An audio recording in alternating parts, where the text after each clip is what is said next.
All right, I'm going to go ahead and call this session to order. Tonight, we have Marlene Carroll, Caitlin Everett, Brianne Rudis, and Lauren McDowell here. They've prepared an update regarding the standards-based grading, so I will let you guys take it away.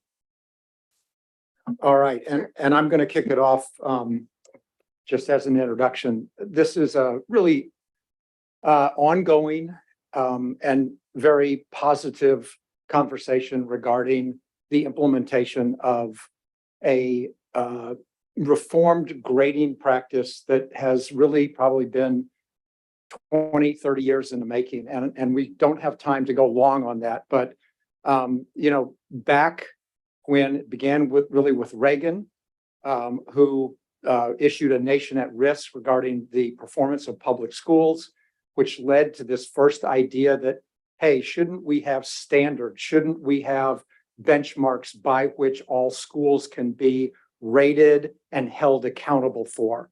So the standards-based grading is really part and parcel with the reform of public education over the last 2+ decades related to standards and accountability.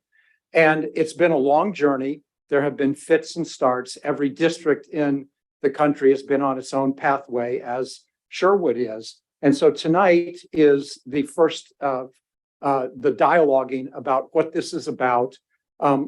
Probably overdue, no doubt overdue. But the first slide is the only slide that I have the privilege of talking about, and I'll be very quick.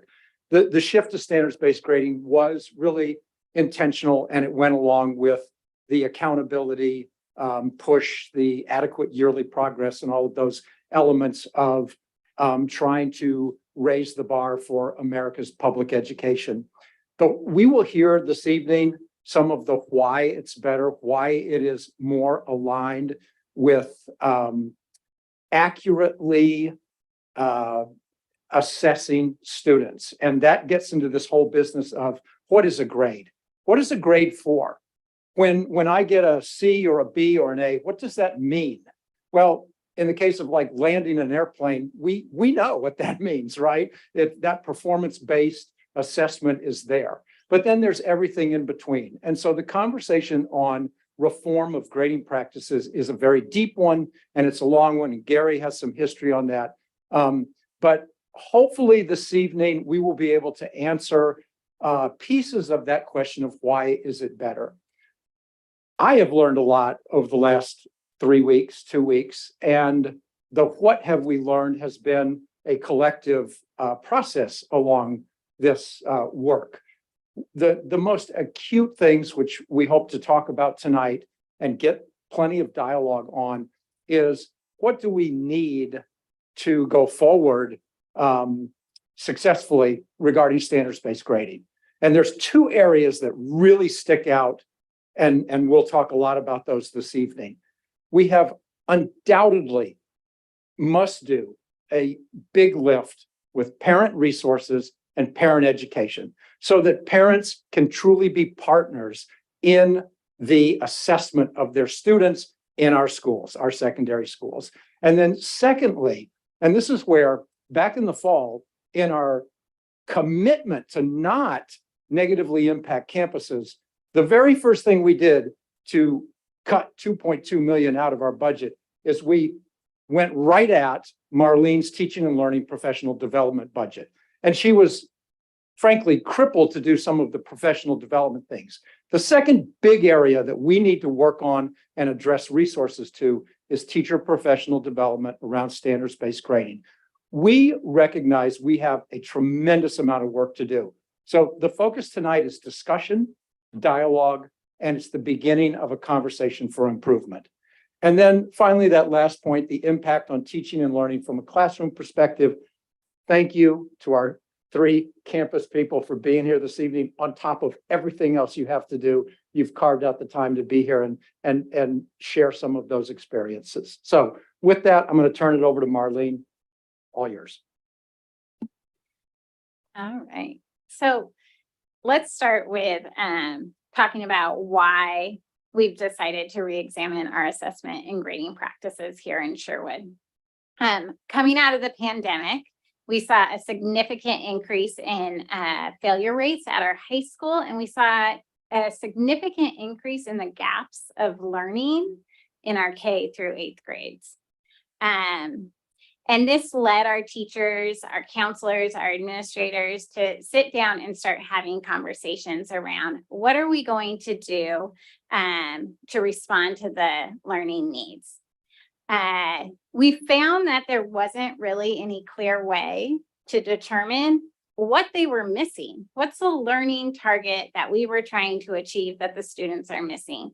We knew that they were failing, but we couldn't determine, are they failing the entire course, or are they failing parts of the course that they missed? Are they failing the entire grade level, or are they failing parts of the reading standards within the grade level? And we really were lacking clarity. We needed more clarity on what we expected our students to learn during this time, and we didn't have that aligned. We also realized that we really needed a system that could accurately assess those standardized learning targets. And so that students could learn the content appropriately, but even more importantly, so that teachers and our systems around MTSS could respond appropriately. So we determined that if we were able to accurately assess the learning, and then we had options for our failing students, then we could actually respond with, maybe it's an intervention specifically to those parts of the course, an incomplete plan targeted around learning those missed skills versus redoing an entire course. Using the standards to teach, assess, and grade provides opportunities for our teachers to go through that, teach, assess the student formatively. That's what we use as a term all the time as teachers. And that means in the moment. No longer are we assessing at the end of the term, but we want to assess in the moment. And really respond to what the student needs. And if a student does fail a course, then we really want to determine, gosh, is that the domain or the standard that they're missing? Plan appropriately, respond appropriately, or do they actually need to retake the course to understand the learning? And so the team really looked at those three components, the clarity around what the student needs to know and what the teacher is teaching, the accuracy of our assessment practices, and how are we responding to the work. And I'm going to pass it over to Gary right now, because he's going to talk a little bit about what that looked like for Sherwood and kind of Sherwood's journey on this process and how we got to identify these three key areas. Thank you, Marlene. So I came to the district in 2009 when Laurel Ridge Middle School opened. Mr. Emmert, went over to become the principal at Laurel Ridge. And I started as the principal of Sherwood Middle School. And shortly after I started, we met with superintendent at the time, Dan Jameson, and he gave us what turned out to be a really wise edict, which was, you two need to operate like one middle school on two campuses. Whatever you do, you need to do the same, because he was worried about a haves and a have-not and different things developing at both middle schools.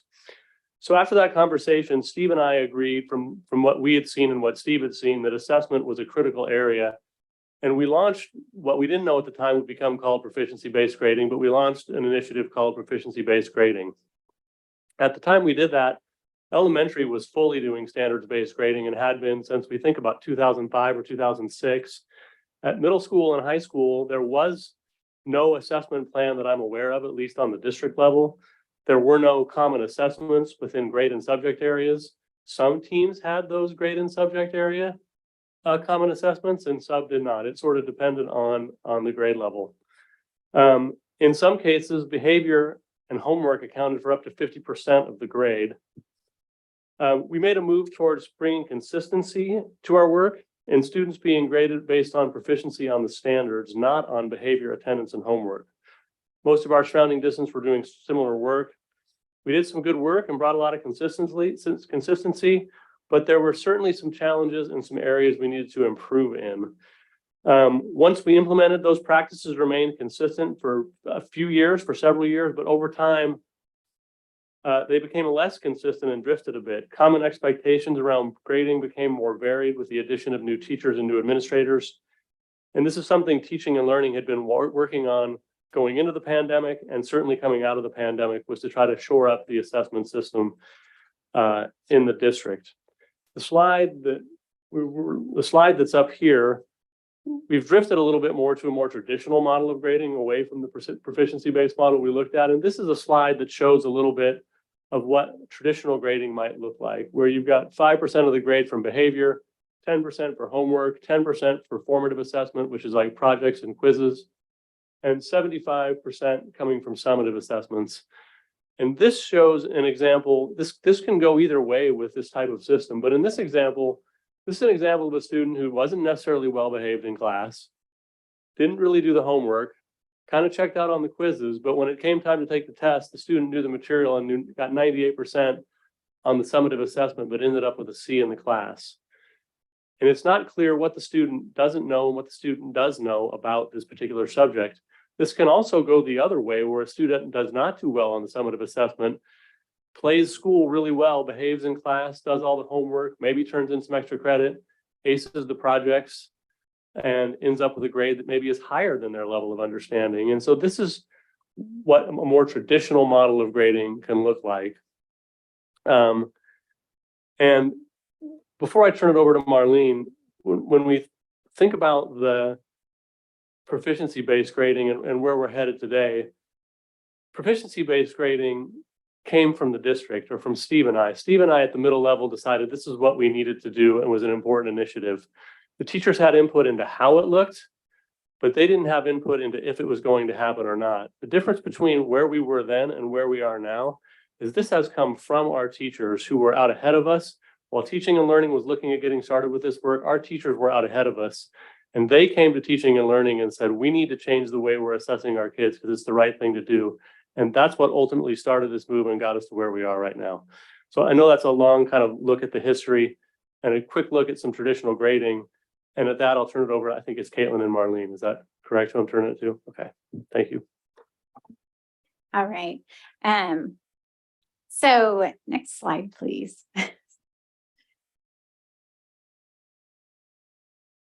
So we're going to set you up with a basketball analogy, and this is on behalf of Dr. Lyon. This is how we really were able to effectively translate our standards-based grading model to Dr. Lyon. So Coach Lyon has his basketball team, and he has a couple of domains that he's identified that are really important to make a successful basketball player. And so I'm going to talk about the first one.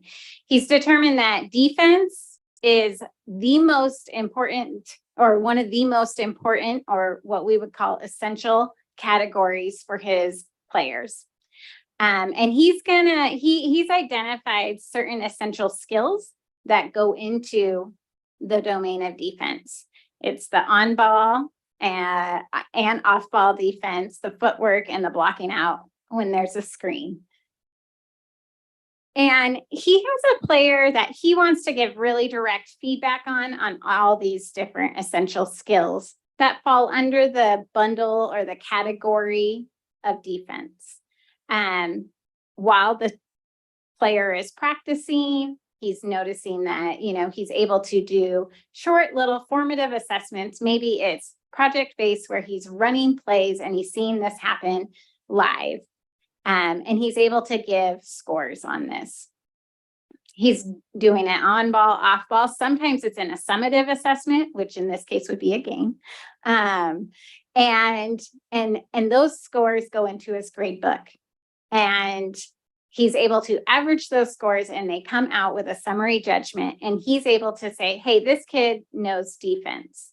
But when we're looking down at domain 3, there's some areas that the child still, or the player still needs to improve upon, right? The player really needs to work on some bounce passes.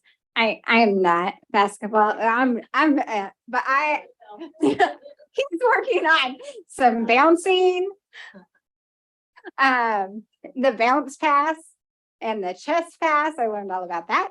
And he really needs to improve in the passing work. All of these things come together to form that ideal basketball player or that ideal team player when it comes to basketball. And by separating them out into different skills and providing that feedback to the student, we're able to kind of see, okay, this is what they need to work on. This is what they're already meeting their standard or the expectation on. And we still live in a system where you have to have letter grades.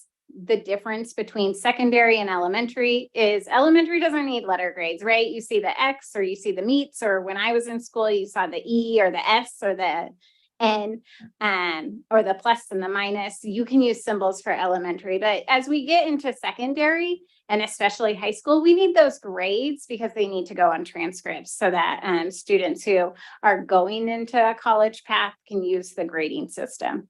And that is the summary of standards-based grading in basketball.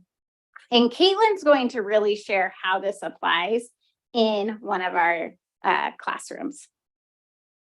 Next slide.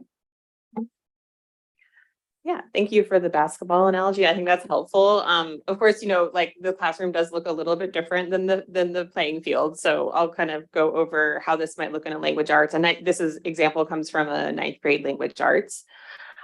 So in our language arts courses, pretty much most of the classes, unless it's a pure writing class, have a reading literature standard. So all of the Common Core standards that apply to literature analysis are bundled into that reading literature domain.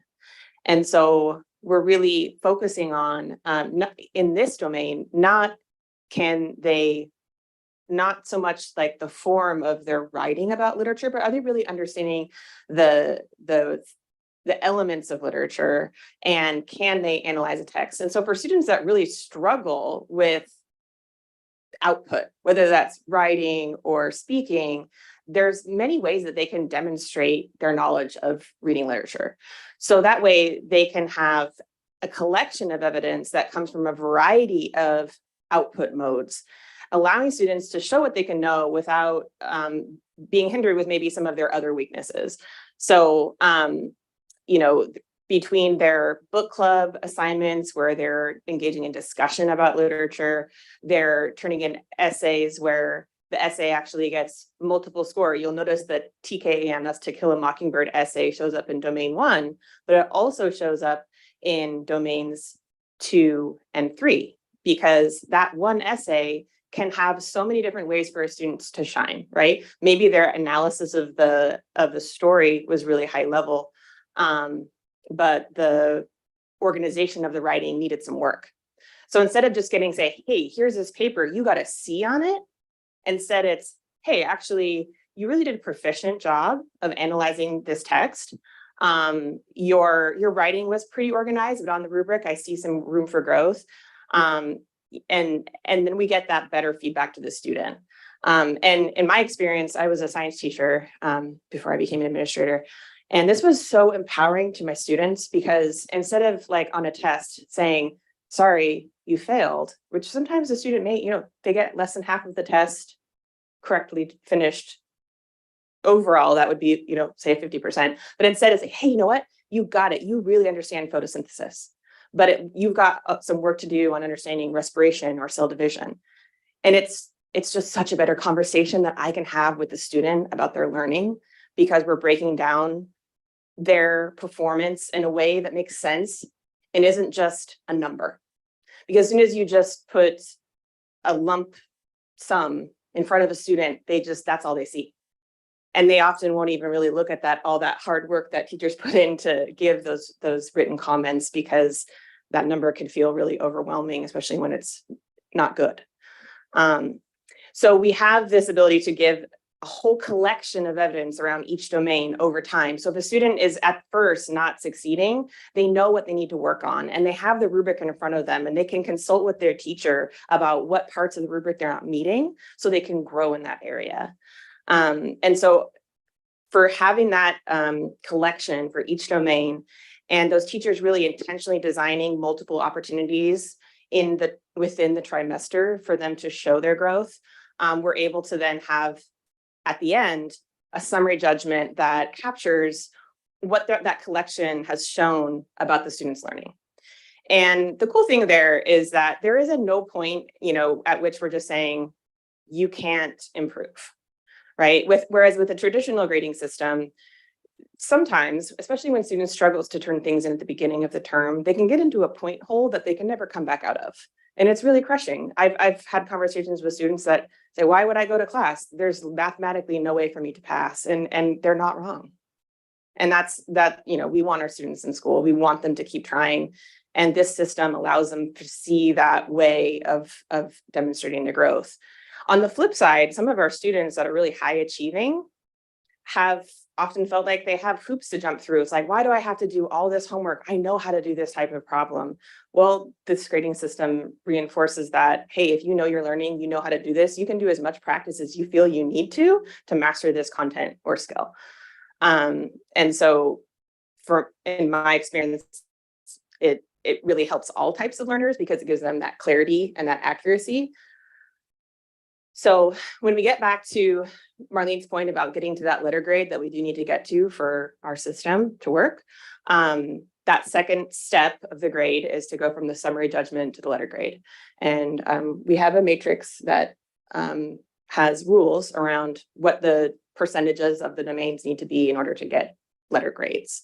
And so we've tried to make that really clear by having posters in our classrooms and sending that out in our syllabi at the beginning of each term and having that be the same district-wide.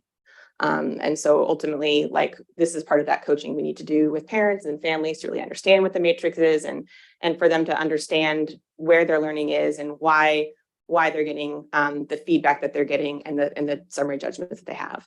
Something that we find is early in the term, it can be hard because students aren't quite there yet. And the letter grade might be lower. And it's just important for us all to remember that they have more opportunities to grow as the term goes on and just to partner with your student, your family to get students there.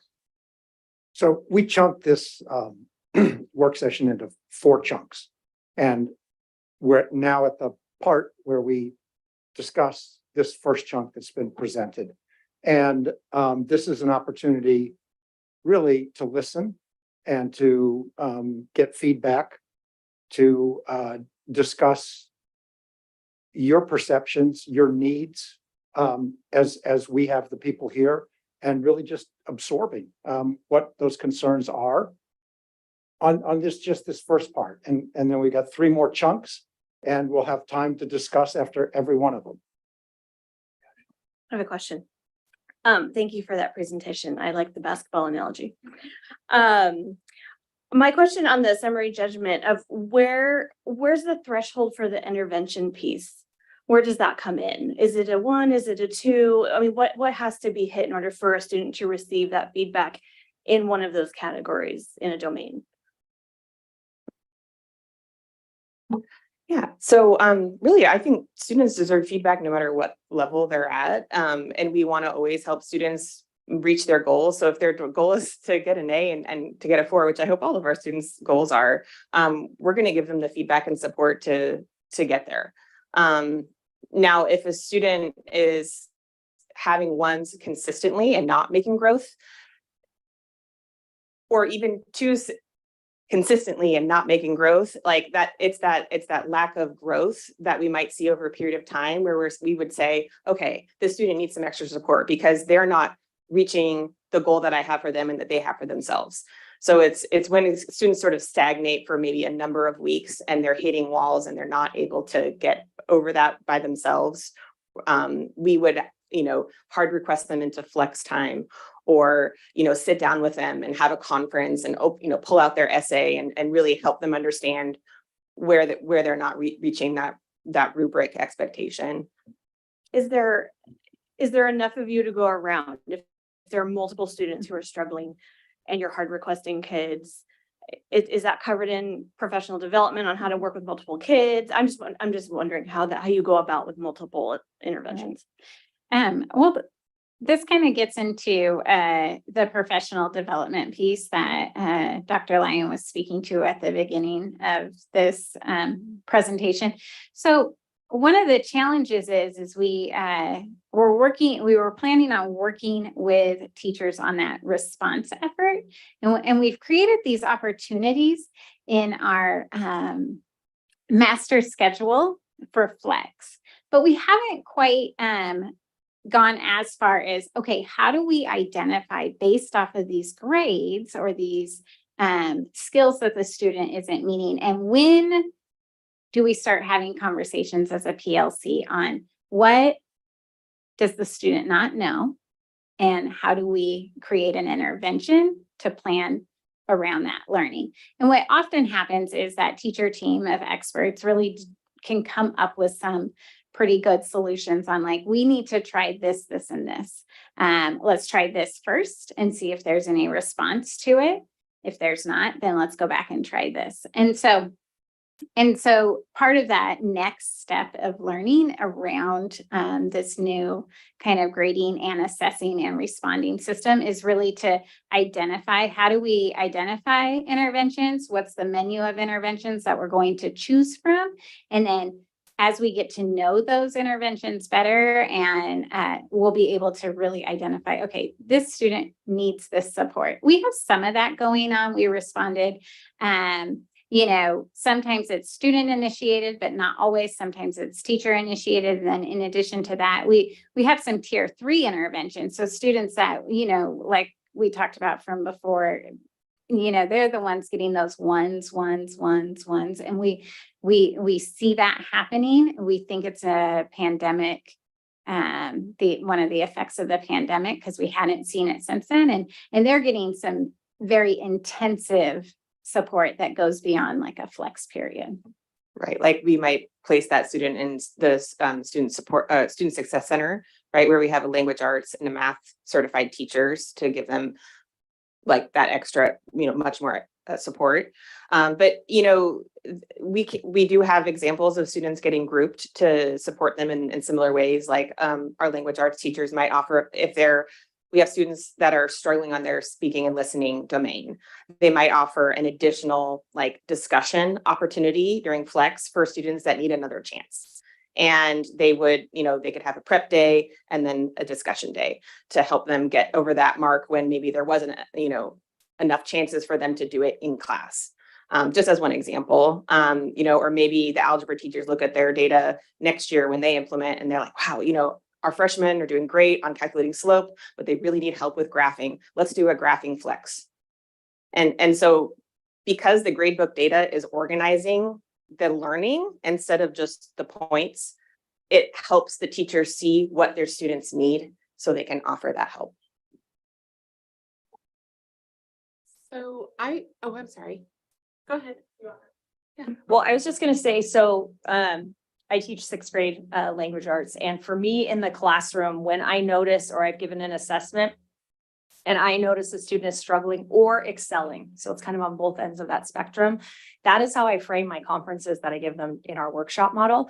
And so if a student is struggling, then I have a group of kids over here who are working on maybe like comma usage or how to expand and do a variety of sentences. And so I have them meeting over here and I get them started and they work. And then I have a group over here who maybe they need to pay attention to author's voice. And so we have mentor text and look at that. So it's both ends of the spectrum. So in the classroom, I'm able to meet and have conferences with them in order to either build those skills or extend those skills. And then if it needs to be more than that, or if it needs to go beyond that, I can set up a flex. I know this isn't about flex, but our students, my students, because they're 11 and 12. And so they feel like if I pull them for a flex, it often feels like I'm not good at this skill. And so it's like a punishment or they're embarrassed or things like that. And so we've done a little bit of a workaround at our 6th grade level to meet with kids and give them different opportunities besides just flex. So we do use flex, but we've tried to find different ways in order to support them. Both, again, the kids who need interventions, but also those kids who need extensions because they've already shown that they've mastered the skill and I need to allow them to go deeper. Does that make sense? Okay. So quick question, because you guys are talking in frames of like points and category numbers, 1, 2, 3, 4. And I just, for a comparison, just pulled up, like when I own kids, weighting in parent view, because I'm just trying to compare it and follow along that way. I don't know if that's the right way to do it right now in the context of this conversation, but I thought I would try. So, because I'm thinking about parents out there that are listening, right? And that's what I would be doing probably if I were sitting home. So I'm looking at, first of all, it's not in like the 2 out of his, they're having this weighted system in the chart in like math and biology, but in other classes, like lit comp, I don't see that there. I just see the points and no weighted anything. So we've already established that all teachers aren't using it right now, right? Okay. So for the ones that are, when we're looking at the points or the weighting of each topic, I'm seeing the current grade, the percentage of the grade, and the category grade. So again, maybe I'm not doing this in the right framework, and okay, go. Yes. So when you're using the parent view or student view Mhm. for a standards-based class, you have to hit standards view. And so it's these 3 dots at the top right, and you click standards view, and that's how you view that grade. And so because we're operating in 2 systems during our implementation, that's the challenge, right? And we've done our best to communicate to parents with a graphic page showing what they need to click to view their student standards view for their standards-based classes. And so what you'll see there are those summary judgments. The first thing that once you get into standards view, you'll see the summary judgments for each domain, 1, 2, 3, or 4, right? Which then determine the letter grade. If you hit expand all, that will then kind of like an accordion, expand each domain and you could see the collection of evidence for each domain, like the assignments and what they got on that domain for each assignment in it. So that's an important piece that we know parents have struggled with. Yeah. And we are really working on addressing that communication gap because it is tricky, right? Technology is tricky, and especially when we're in 2 systems, that makes it even harder. Having a unified system is a dream, right? Where all teachers have the same framework for determining their grade is something that's going to create so much clarity for families and students. And also, like, just to be honest, we didn't have that before this because everybody had different categories and different percentages and different ways of calculating that traditional grade. And so we're moving towards consistency, but in this transition, it's going to be kind of tough because we're operating in 2 worlds. Okay. So Thank you for clarifying that. I thought that was an important piece for absolutely. listening. So to that point of trying to achieve consistency, can you talk a little bit, this is a kind of multi-part question here. Can you talk a little bit about who selects the domains and also whether they are consistent? So if you've got 5 sections of biology, are those domains consistent across biology? Are the categories of what's in the domain, the different things that you're testing, are who chooses those and are they consistent? And then how do domains and categories that have new content coming into them, because this will change over time, how are those changes, the categories or the domains, how are those changed over time? Who makes those decisions? And again, speak to the consistency piece of that. So I'll start and then if anyone wants to jump in. So the domains are created by the teachers. The teachers have their PLC team. So we have our like ELA department over here on both sides, but Bree teaches 6th grade. That's her PLC. And they're coming together and they're looking at the state standards and they're determining what standards are similar that fit into this category. And that is how they're determining their domain. And so literature is one of the categories that I think every single grade level in secondary language arts has, because it's such a foundational skill. And it's also a skill that builds upon K through 12th grade. And so that is one of their domains. And as a standard changes over time, because we do have standards released and they're adjusted slightly over time. We go back with like a K-12 team and we look at, okay, what are the essential skills? And then the PLC goes in and they determine for this grade level, what's our domain? And do we need to adjust any of these? And it's just a continuous improvement cycle. One of the hardest things for an educator is that their work is never done. The standards change over time. And so every adoption is a continuous improvement cycle. And every time they have to go through this cycle, they have to review what the current research is and they have to adjust to it. What did I miss? Just that it really is the same for every teacher of the same course. So we have what's called a course blueprint. And it defines the domains and the standards that are within each domain. And that is 100% consistent across the courses that are implementing standards-based grading. So that's also underneath that, there are common rubrics.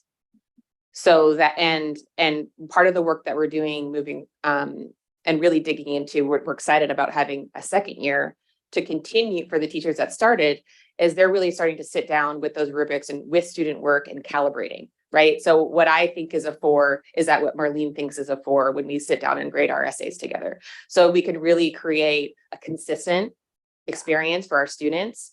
And that's going to be a really powerful part of this project. And we met with our teams and they have everything's housed in a shared drive. And so our high school team was saying, oh my goodness, I looked at what the 6th grades team that's doing, and we really need to adjust slightly so that we're even more aligned and more consistent. And so we're lucky that we can benefit from that technology and that is coming from our educators, that need for alignment. Thank you.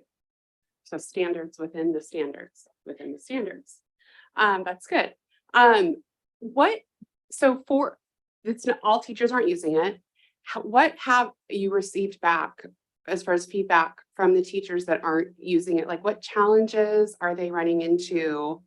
And why are they deciding not to use it, or why haven't they yet implemented it?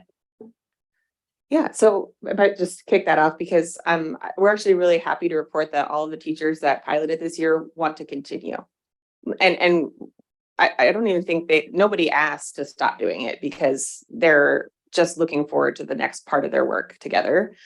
So overall, it's been really positive on the whole. There are certainly things that they've learned, and we actually had a pilot debrief team meeting last week where we captured a lot of their feedback of, gosh, in the fall, I wish I would have known this, or, we could have done this better. And they're not only able to take that learning with them, they're sharing it with their colleagues that are going to be newly implementing next year. But I think some of the big learnings were really making sure that the way that they formed their domains included enough opportunities over the term, right? Because you might realize, wait, that domain, it was kind of too hard to assess, or we didn't get to it till halfway through the term. And then that felt like not enough time. And so those kind of adjustments happened even between trimester and trimester 2 this year. And I know a lot of our teachers experienced a big improvement, just even from after one single trimester of experience, as far as making their assessment plans and refining their rubrics, making sure that they were really student friendly. I bet actually Lauren or Bree might be able to kind of share a little bit about some of their learning. Okay. Well, so the ones that didn't, so not all of them piloted it, but that's because it wasn't made available to all of them, or is that information to come? If I'm jumping ahead, feel free to tell me. Teams piloted, so certain courses implemented in this first year, and then we're adding more courses next year. Okay, thank you. So I just have a few questions. So I'm trying to understand, Christine, could you go back to the previous? So with this example with the literature, if somebody, is this a progression throughout the, let's say, trimester? So R&J essay was early on, they got a 3, and then as they progress. So if they got a 1 and 2 in the first section, and they ended up with a 4, is their final score a 4? answer? So you'll see that above the arrow, it says mean. So we are averaging the scores to create that summary judgment. Some teachers use something called Power a lot this year, but we found it was a little too confusing and we've moved away from that to mean, which people understand, the average. However, you're right that I think what you're getting at is that you want this grade to honor the growth that a student has. And if they started out with a 1 or a 2 and ended up with a 4, like I would hate for that one to, make it so they couldn't possibly get a 4, right? And that's where we really do empower teachers to either use their professional judgment to make sure that that summary judgment really reflects the student's learning. So if I was in that position where maybe the mean was coming out as a 3, but I felt like all the end was a 4, right? The last, say, 3 pieces of evidence were 4, then I can override the summary judgment up from a 3 to a 4, or I could just kind of get rid of that initial one because it was an early on, maybe smaller piece of work that clearly the student's grown. So we really do empower teachers to make sure that they really professionally agree with the summary judgment matching with their collection and their growth. And teachers do that. Okay, because that's been the feedback that I've received is the premise is when they go into the school, that trimester, they are by definition not proficient in that skill. And so it might be that they're getting 1s and 2s, but then by the end they get the 4s and they're like, but by being not proficient and not learning lowers my score. So even though I'm proficient by the end of the trimester, my grade doesn't reflect that proficiency and that mastery of the subject.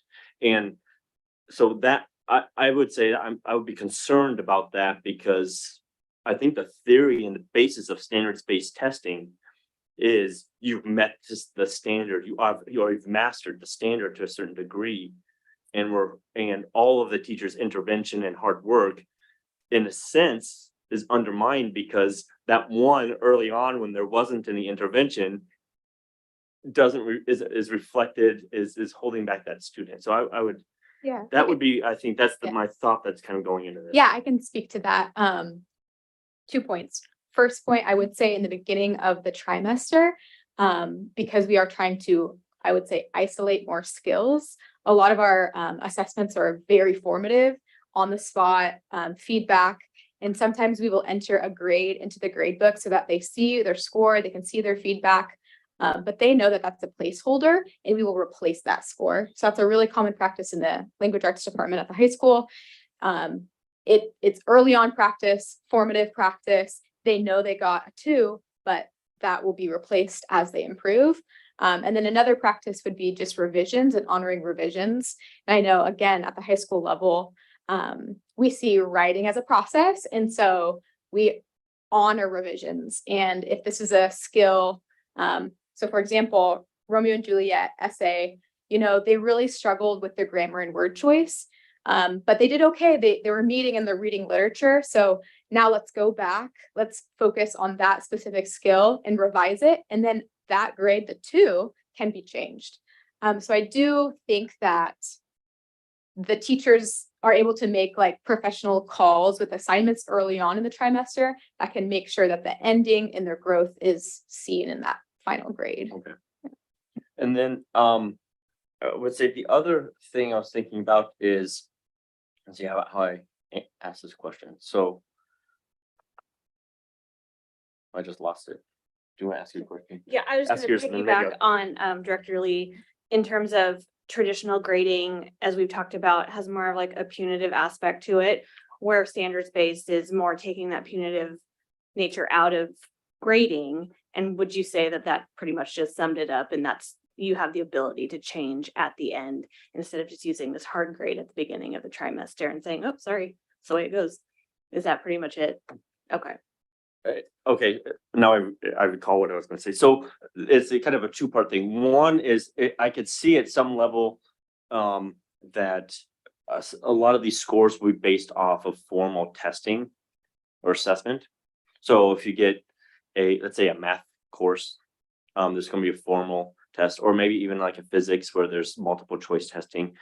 How would this manage or test anxiety? So a student could come in and talk your ear off of physics, but then when they step into the test room and they're anxious and they're overthinking things and they bomb a test, then what's the flexibility in this type of scoring with that? I do think standards-based grading allows teachers and really favors when teachers use varied assessments. And so varied parallel assessments, we are trying to allow students to showcase their knowledge and their skills in maybe a variety of formats. And I do understand that science and math has historically been seen as a really test-heavy subject or subjects. But I know, like, through labs or through even discussion, if students can show their knowledge in a different way, they should still be awarded the points to show proficiency or meeting at a high level. So I guess I would just speak to the teacher having the ability to have varied assessments, not only tests. And I mean, that I guess would be a teacher team decision. So if other people want to jump on that. Yeah, knowing our science domains, like they have a content domain, which can be assessed by a test, but they have other ways of assessing that as well. Just like Lauren's saying. So it really is, that's bearing out in science and math, which are more of those tested subjects. I would also say that when you give a big unit test, in standards-based, we kind of divide it into sections of the content. And so they actually can get more like I referenced my earlier, right? Hey, you did awesome on the photosynthesis part of your test, but you struggled through the respiration part. And so like, now you just need to show me you've learned respiration. And it really takes a lot of the anxiety out. A lot of our teachers are doing very low stakes practice. Like, let's do a quiz. Let's see how you did. And we'll put it in a grade book. But once we take the test, we'll turn that to not for a grade because that was a practice. And just helping them see how they're doing and like get that feedback.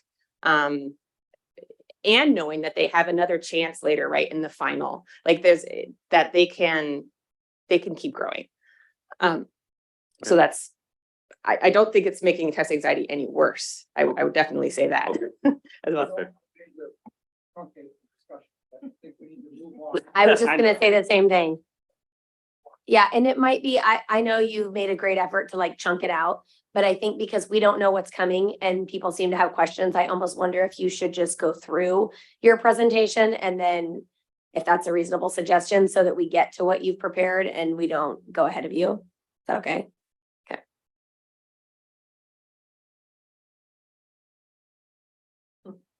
Okay. Some of this we've addressed, but that's okay. So it'll make us move through these a little bit faster. You know, Jeremy mentioned, or Dr. Lyon mentioned at the beginning, we have identified two really key areas, and one is teacher professional development. Part of that is teaching anybody who wants to volunteer for this or participate in this work, how to do it. And we offer 2 sessions in the summer, or time throughout the year. For this work. But what we also really need to do is we need to start calibrating, like Caitlin said before.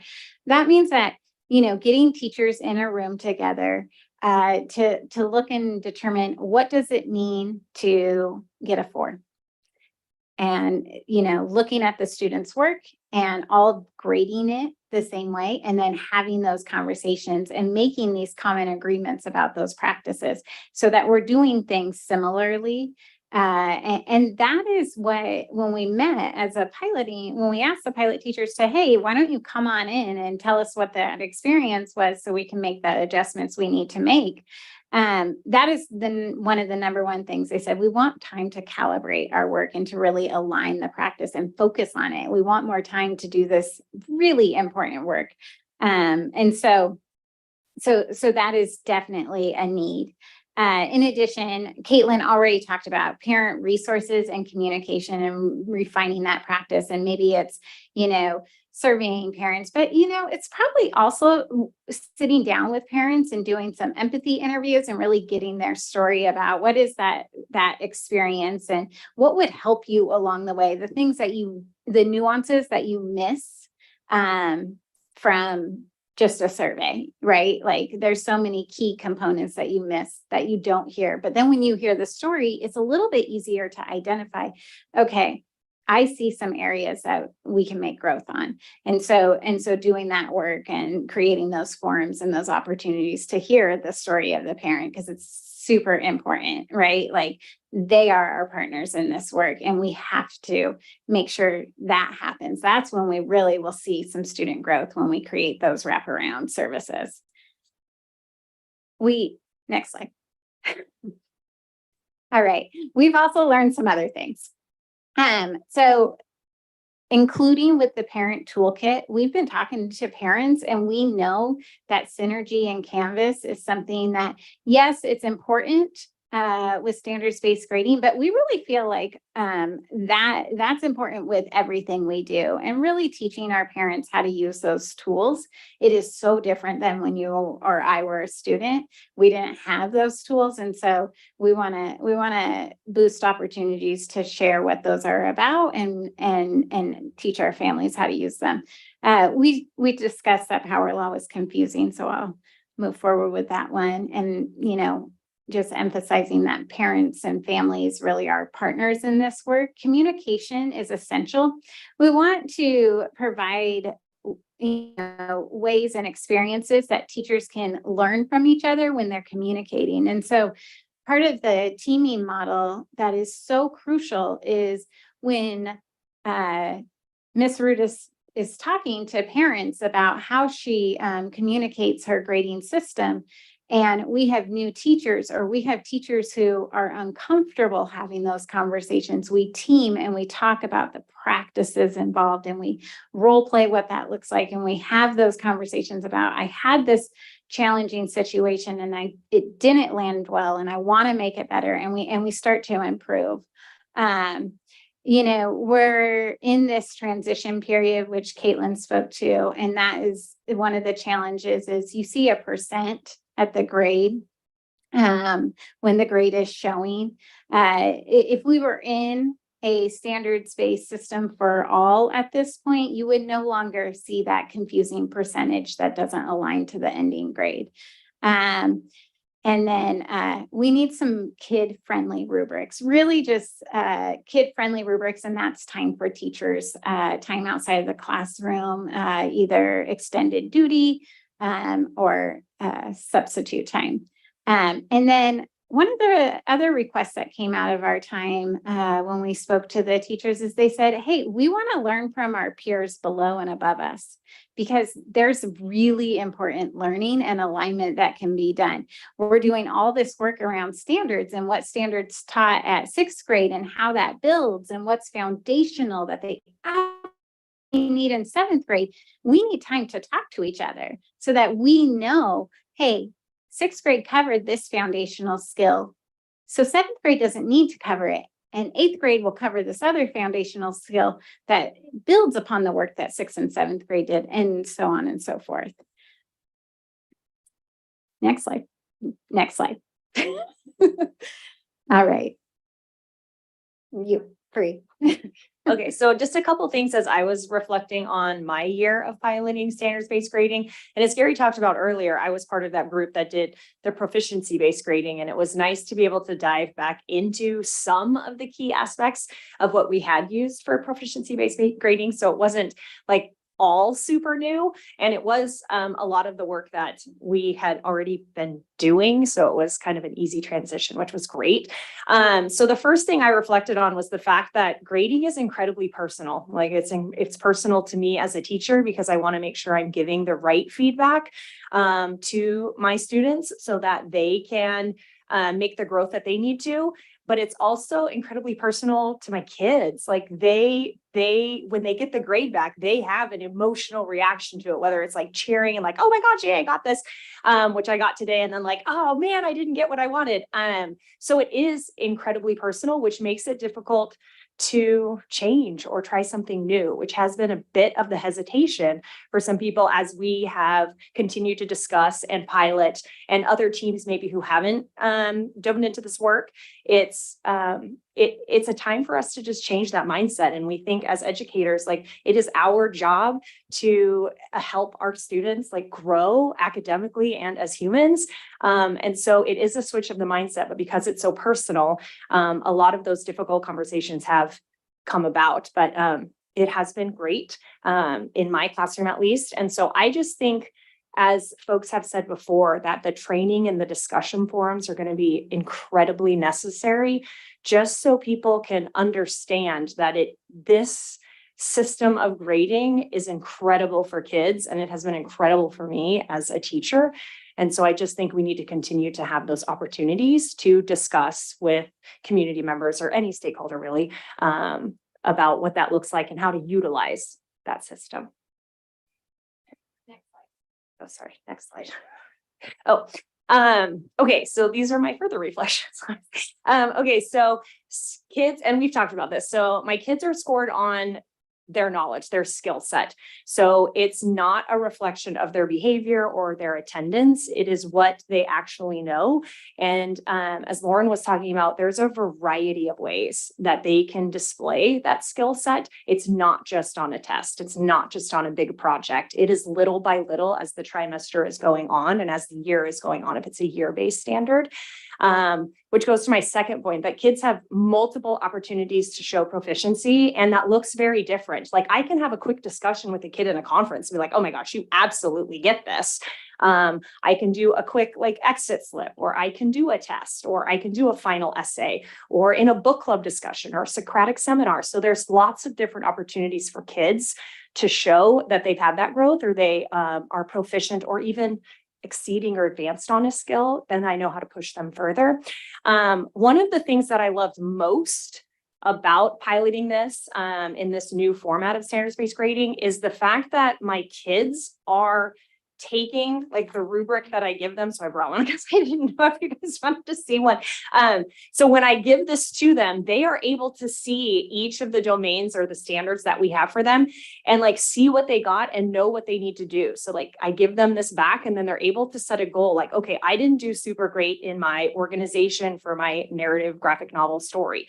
So next time, here's the things that I need to do just based on what's right here in the rubric. Or like I did really great on my narrative technique because my dialogue was awesome. My like the pacing of my story, the description, all of those word choice pieces.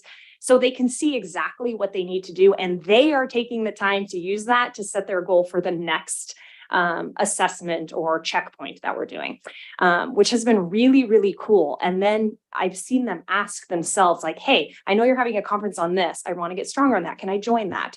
Or like, I already have this. Is there an opportunity for me to like practice how to do a flashback or a flash forward in my writing or create more suspense? How do I do that? And so I can create those different conferences based on what they specifically need. But it's just been really cool to see the kids say, okay, I know I didn't do great here, or maybe I was just a 3, I'm just proficient, but I really want that 4. What do I need to do to get there? And so they're asking those questions and advocating for themselves, which I haven't really seen before. And in kids who are, I just love it because I like, you know, the A student, like doesn't always get 4s in every category. And so then they work like using that reflection, and they work just that much harder and say like, oh, I'm not just an A kid, like I have areas of growth too. And it's cool for other kids who stereotypically struggle to see that like, oh, he struggles too, or she struggles too in these areas, and they also have to work hard. So that's been really, really cool to see, which just leads to the last point. Like kids can understand their strengths and areas of growth based on the rubric we give them, and the goals are totally attainable. Like all of the kids have an opportunity to be successful and get the scores that they really want through the system. I think I'm next, and I'm going to say a lot of the exact same things. Yeah, so I just did some reflecting. I kind of broke it up thinking about how does standards-based grading differ from traditional grading? And I think one of the biggest areas that we've shared is that it really assesses their skill and knowledge. And I think that's incredibly important. Students have whole lives and whole things affecting them, but if they're in my classroom and I teach English, I should be able to give them a grade that tells them how well they are in English, not, you know, what kind of background they have or what kind of attendance or what kind of other struggles they may be dealing with. So that is something that I just want to highlight, that we really are parsing out some of the other things that create subjectivity and variability. So I have some talking points.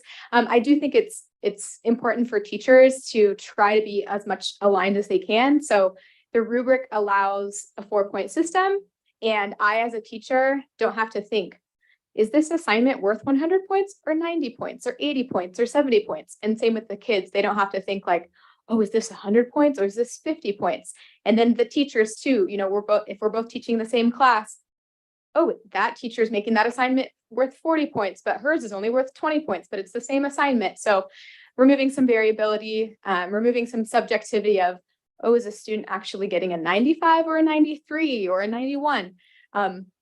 I just like that it's a little bit more aligned, and I hesitate to say cut and dry, but the 4-point rubric I think is just really clear. It communicates really clearly to the student, this is your knowledge, this is your skill. And then lastly, I know I said that earlier, but I think it's a disservice for students when they receive feedback. Maybe they turned something in late or something was affecting them, and that dings their academic score. And I have that thing like, okay, well, if my student turned in something late, does that really make their writing worse? Not always. Maybe they had a bad day. Maybe something happened at home. So if I can isolate their writing skills in the rubric that I'm using, I think it gives them just effective feedback for, you know, an English class and where they need to move forward. My next slide talks a little bit more about communication. So Bree was mentioning just the purposeful conversations and how I'm really easily able to have centered conversations around learning. I can point directly to the rubric. I can point directly to a domain category where they are struggling, but highlight where they're doing well. So that is helpful for students and families. And then again, echoing Bree, but students can also do that work on their own without me in the picture. They can identify their areas of success and their areas of growth. Noting like, okay, I have a 4 in this category. My hard work has been paying off. Like, this is a skill, maybe that comes more naturally to me, but oh, I have a 2 here. So I need to put in more work, or I need to go to a flex session, or I need to, have a one-on-one conversation with my teacher to figure out where I need to improve. Yeah, I do want to just say as a wrap up for my sharing that I think this is a super effective system for students. And I've had huge success with it. And I come into this district doing only standards-based grading from another district. And there and here, I think it just makes the conversation about learning and growth, and ultimately is an effective system for students and helps them reach their goals, their areas of improvement. I have a big heart for standards-based grading. So yeah, I feel like it's just very effective. Yeah.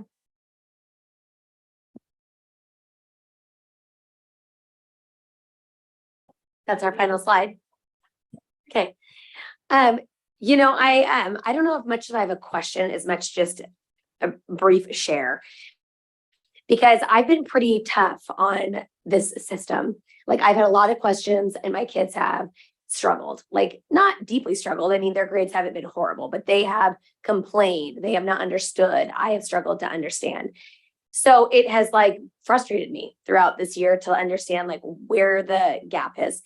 But then as I sit here and listen, part of me is like, okay, but like if my kid had gotten like a 71%, like would I have known how to help him differently based on that versus like the 2 or the 3? So it's not, I think my struggle independently with my kids is not so much the system, it's the difficulty having a sense of what to do then as a parent to help your child, which is not really a difference in the grading system.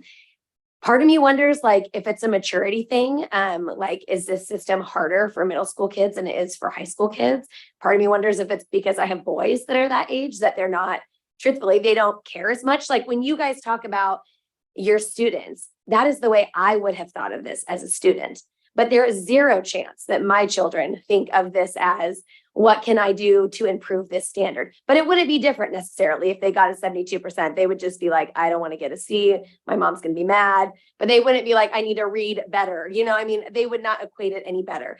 So I guess I'm just wondering whether we are with this system or with this system. It sounds like we need to create more consistency. That seems like definitely a piece that we're working on, and I'm happy to see that work. I think another bigger part is just trying to figure out a way to bridge that connection. And I don't know if it's because of the way our kids do their work. I think I talked about this with you a lot yesterday, like everything's so electronic. I know that makes me sound like a corpse, but like, I don't know how to assist my child in being a better writer when I never see writing. And I'm like, am I a parent who just doesn't understand how to access it? Or is there no way to access it? Or it just is a very difficult thing. So I think that whether we go one way or another, this training piece of like, how do we communicate that with parents who have students who also maybe don't care? You know, I mean, for my kid, it's discouraging. And I know Bree and I trust Bree. And so when I say that I know she's an incredible language arts teacher, like, I don't think there's better. And I know my kid is like really, really hard to teach, but like he looks at this system. Well, he's really hard to parent. So he's very hard to teach at home. I can promise you that. But when he looks at like all twos, he is like, I'm such a failure. He doesn't look at it like I was actually pretty good. Like in this 3, he looks at like, look at this. I sucked at every part of this. So, and I know that's not the way you're addressing things with him because I know you're not addressing it with him that way. So I guess I would just, I would really encourage that even if we continue to use parts of this next year, that we really train teachers to have those kind of conversations that you both sound like you're having all the time. Because I don't think that's just a skill that our teachers necessarily have. And I don't know when they make the time to do it because I know the day is crazy, right? But like that piece sounds incredible as long as it's being included in this model. So I know that wasn't really a question, but No, can I respond to that? yeah. So, 2 things. One, I totally agree with you because at the very beginning when I was, so trimester 1, I was incredibly frustrated because kids, well, 6th graders don't necessarily know the middle school system anyway, because they're brand new to it. But having 2 systems, as Caitlin was talking about earlier, like colliding, going against each other is so confusing. And it was really hard for me because I had to say, no, don't pay attention to the percentages. Everybody look at the standards, but nobody knew how to necessarily do that. And so I was just like, forget it. Let's just wait until everybody's going to do this because then we'll have one system and it would be a lot easier. But the discussions were so meaningful and specifically for your human in my class. So he had the previous assignment that we did last week. So it was a longer based project. And those can be tough to organize your time and like, what do I need to do step by step? Earned, and I hope you don't mind me sharing. Is that okay? Okay. Earned him 2s, right? But then we had another assignment that we did yesterday, same domain, same standards. He earned all 4s.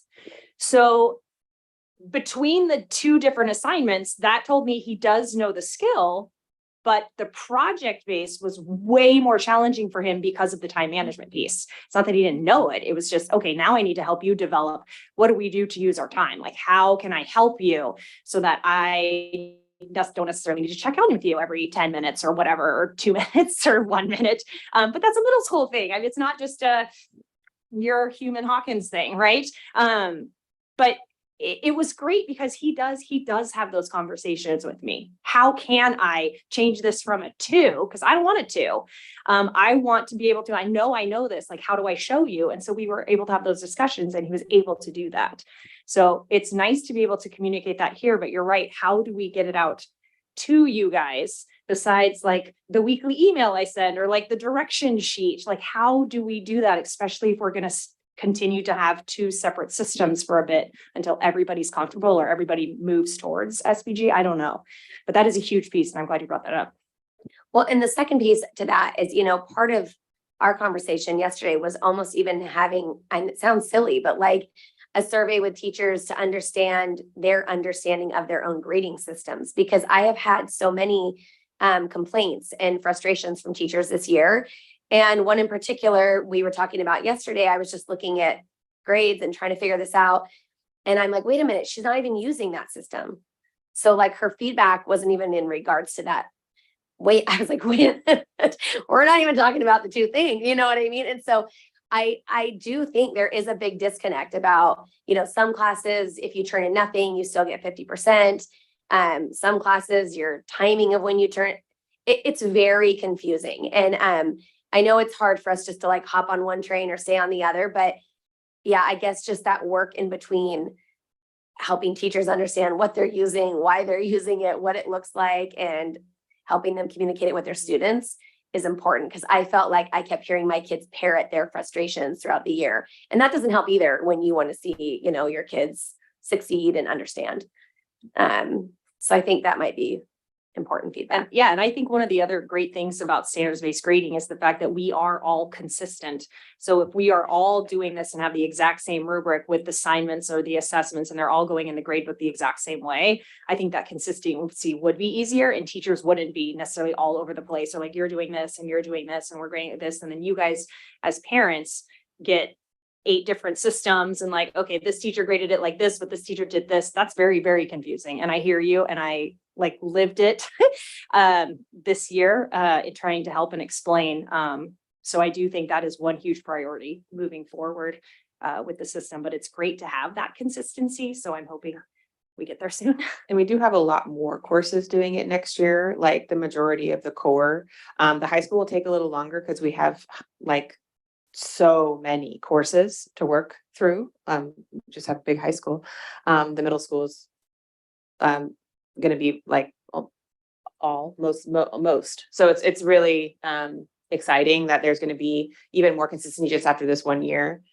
And just to get to your point, Abby, I really appreciate your story. And like the grades are always going to feel really hard, personal, right, and emotional. And I think the thing that I've heard from so many teachers this year is that they just have so much better conversations with their kids about their grades, because it's not, I need 10 more points. It's what Lauren said. It says, I have a 2 on speaking and listening, but I know I need to work on that. How can I show you I can really engage in this discussion, instead of I need 20 points to get another 2% up in my grade? How can I have those points? Like, how much better is that conversation? I think it's really meaningful. And I think for kids, it helps them build that relationship with their teacher, which is like so hugely important, to feel like you have people in your corner who are supporting you. It's just a tough role. I mean, that's a really hard role for you guys to play with that many kids. So it's a big undertaking, but we appreciate it. I know you have a question too. Go ahead. Oh, I just piggybacking on what you're saying for next year. I just want to know and understand what's the change from this year. What have you learned going forward that's going to make a change in how many more classes we'll be implementing? So we've been just asking teachers who wants to implement, and some of the feedback that we heard is we really want teams. If you're going to implement, you need to implement with your team. And if not all your team is ready, then, those are more conversations that need to be had with your team, because that's important. And so our mathematics and 6 through 12. We have one teacher doing it, the department coordinator at the high school. She doesn't really have a team because she's the only calc and pre-calc teacher. She's been doing it all year and has found success with it. So as they go through the adoption, and the new materials, they're like, we really want to do both at the same time, because the materials are really kind of designed in that way, in the standards format and laid out that way. And with the professional development that you get from a company, it's nice if you can just do it all at once, so you don't have to redo any work later. And because it lends itself so nicely to that, it makes sense. Teacher prep programs now teach educators this method. I think Lauren mentioned that when she said, this is the only way I know. And as we get more newer staff, because we do have staff that are retiring, and great for them, the teachers that are coming into us, they're coming into us with this knowledge base. And so that they're eager to kind of like make this shift. And so, I'm trying to think, I told Jeremy the number. I think it was around, 58 total teachers have said, hey, I want to move forward with this, but that's including the ones who already are doing it. So because we didn't have anyone say, oh, I don't want to do this anymore.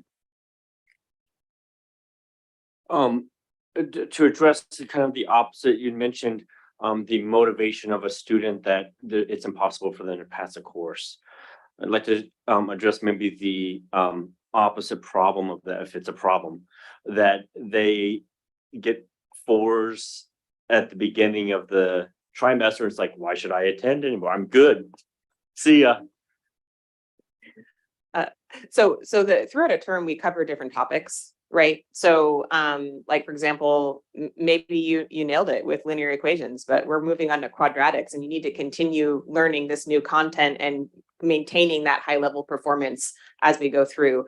Or, in history class, we're moving on to a new decade. We're expecting you to learn that as well. And even in a skill-based class like language arts, they might do a narrative essay and they have to have good organization with that, but that looks different than writing an expository essay. So, like we're still learning. We learn new things all throughout the term, and we just hope and expect that they continue that high level performance. Okay. And then I guess the other, maybe kind of piggybacking off this, how do we manage the potential of what might be grade inflation? What I mean by that is the standards. I could see that there might be a worry that, wait a minute, we only had 1% of the students get 4s our standards too difficult, or our standards are too easy that now we have a grade inflation and all of our students are getting A's, and it's not meeting, they're meeting a standard for our school, but when they get to college or when they get out in the workforce, they're actually not prepared. That's a great question. So grade inflation is real and it's present in the classrooms, and that is one of the positives to this type of system, because one, you have to calibrate with your team, and then students aren't judged against other students, and that's when we start to see grade inflation. Is when we judge students against other students. But when we judge students against the standard, and the standard is a rigorous standard, Oregon is only allowed to adopt highly qualified standards. We have a set that we get to choose from. Those are the standards that experts have said, those are rigorous standards to make it so that you will be successful in college. And the student is judged against the standard, not against other students. Okay, so there isn't an external standard, and then you have a team that's saying, how do we meet these standards? And you come together, and then there's a rubric based on that. Yes, I think Okay. that's right. Yep, I think you did. Just looking at this tonight, and just, correct me if I'm wrong, it feels like once we fully implemented this, and I'm really interested to hear what kind of time frame we're looking at and how you expedite that, so that we feel like we've got foot in 2 canoes, and Yes, that's a really great way to fall in the water. Just getting in one canoe is a recipe for me to fall in the water. But having these 2 systems, super confusing for parents, super confusing for kids. How do we expedite us getting into one system, and one system that works effectively and makes parents partners and does all of that? But it feels like once fully implemented, in some ways, this will do a better job of preparing our kids for what comes next, because they can see which part of whatever subject they're not quite getting, whether that's the engagement part. I love that there are different ways to measure that, or whether it's, the organization part, whatever that is, they have a better sense of where they're doing average, above average, below average work, and figuring out how to get better. Is that the point of all of this? Am I reading that right? Yeah, I think that is the point, right? So when you go out into the world, you are judged on a set of performance. If I'm an educator, I have standards that I am judged against, domains around professionalism, and am I fulfilling my work duties, and am I meeting my goals, right? That's our adult life. And so mirroring that in the classroom and building those skills around how do I self-reflect, how do I evaluate, and how do I meet that measurable goal standing in front of me and hit that target, right? Like starting to have those conversations and kind of understanding how the world works in that way is certainly important. When standards work started, it started with at the same time that STEM and CTE was coming into play, and it's modeled off of a lot of that. In the real world, in the CTE professional and in the STEM world, we judge ourselves on a set of standards and performance targets, and that is similar. This is like the kid-friendly version of some of that we all experience as adults. That's really helpful. Can you talk a little bit about what is our vision? What is our plan to get out of this two canoe environment? Because I just, that feels like way harder for teachers and incredibly impossible for parents and kids. So we have kind of a timeline that we have shared and rolled out a tentative timeline. We really wanted to get teachers who were interested in this work to try it out because we knew we were going to have to fix some things. Power law is like kind of one of the results of that work. And then we knew there was going to be some good things that come up between like calibration, alignment, parent conversations, how to bridge the gap between school and parent, because when you're diving into something like this, you get that really good feedback around what are the gaps that we're missing in our system. And maybe it's a gap that we're missing in any system, but you gather a little bit more clarity when you try to do something new. And so this year we were really trying to learn. It was our learning year. And next year we have, we want to do the math, especially because it's a new adoption and those teachers are eager to kind of do those things at the same time. Ideally, we would do all of our core teachers. We don't think we're ready for that at the high school. We do have most of our teachers at the middle school have said they are ready for that. And we think we could support that work well. And then the following year, we would go with core at the high school, right? We'd pace in that. We're trying to time it. If we do it, we want to time it kind of at those natural times. If a team's doing an adoption, that's a nice time because they're already doing a lot of the work. And so looking ahead and then getting the elective teachers at the end that, they haven't already volunteered. Many of them have already volunteered and started shifting some of those courses, but, getting the elective teachers, that would be the last kind of group on board. And at the high school, some of our elected teachers teach 5 or 6 different classes, and they're the only teacher of those classes. And so it is quite a lot of work to put together those blueprints and those rubrics and those assessment plans. And so we just really need to pace the work based on what's really feasible for our educators to implement. Yeah. And so we are doing it as quickly as we can, where we're also not rushing and not supporting our teachers in doing the best job that they want to be able to do. And if we stretch them too thin, it would compromise their implementation. Mm-hmm.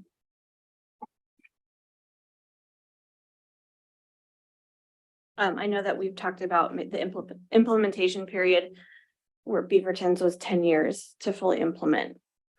Wasn't that the email that we exchanged a while ago? The data that I shared with the school board around Beaverton's implementation was their growth data over time. So how their grade marks changed over 10 years. They have implemented already. They have implemented fully for 10 years. How long did it take to fully? That's a implement? good question. Okay. Well, how long would it It take took them- us? Because I don't care about Yeah. Beaverton. I care about us. So. It took them 4 years. 4 years. Yes. Okay. Do you see us in the same timeline or shorter? Yeah, 3 or 4, I think. It depends on the level. I think the middle school will probably get there a little quicker just because of the much fewer number of courses that they need to do.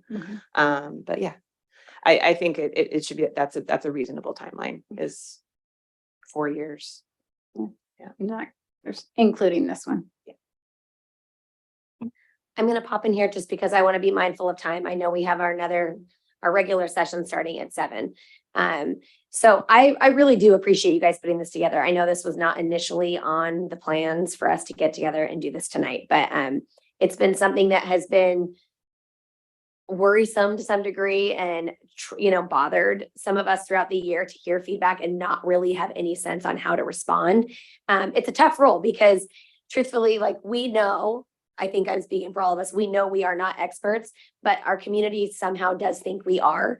And so when we are asked, we try our best to give a response. And this has been one of those things where we haven't really felt like we've had a great response to give. And it's not for lack of trying to understand, but it's been hard to understand. And the feedback's been a little bit confusing. So we are going to continue this work. I know tomorrow we're going to sit down. Some of us are going to get together, myself, Director Carson, Dr. Lyon, Marlene Carroll, we're going to get back together and really start talking about like clear feedback from tonight and just the vision forward.